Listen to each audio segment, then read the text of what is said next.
காணும் பொங்கல். கன்னியர் தம் நினைவுகளை காணும் பொங்கல்.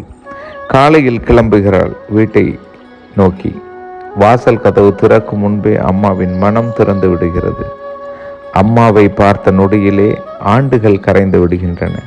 எப்படி இருக்கிறாய் மகளே என்று கேட்கும் அந்த குரலில் மருந்தும் உண்டு, மருத்துவமும் உண்டு. தாயின் சமையல் வாசனை அங்கு மட்டும்தான் இன்னும் அன்பு சமைக்கப்படுகிறது. கோயிலுக்கு செல்கிறாள். சிறுமியாக இருந்தபோது அம்மாவின் கையை பிடித்து நடந்த அதே நடைபாதை. இப்போது அவளது பிள்ளைகள் அவள் கையை பிடிக்கிறார்கள். காலங்கள் மாறினாலும் பாசத்தின் பாதை மாறவில்லை.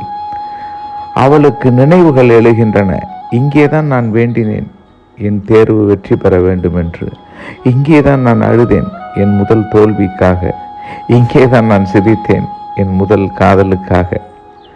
என் அப்பாவின் மௌன ஆசீர்வாதம், என் அண்ணனின் பழைய கலாய்ப்பு, என் தங்கையின் பாச சண்டை எல்லாம் ஒன்றாக இந்த கோயில் வளாகத்தில் தான் மீண்டும் உயிர் பெறுகிறது.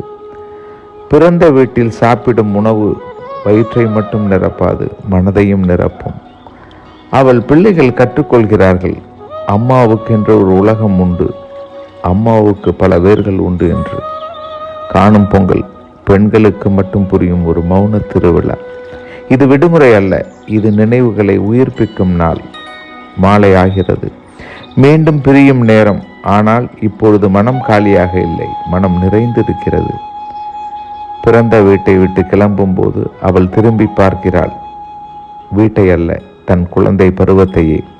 கண்ணீருடன் அல்ல, நன்றியுடன். அவள் புரிந்து கொண்டாள், தன் தாய் வீட்டு வாசனையில் உயிரோடு வாழும் ஒரே பண்டிகை அது காணும் பொங்கல் தான் என்று. அன்புடன், புதுமை செல்வன்.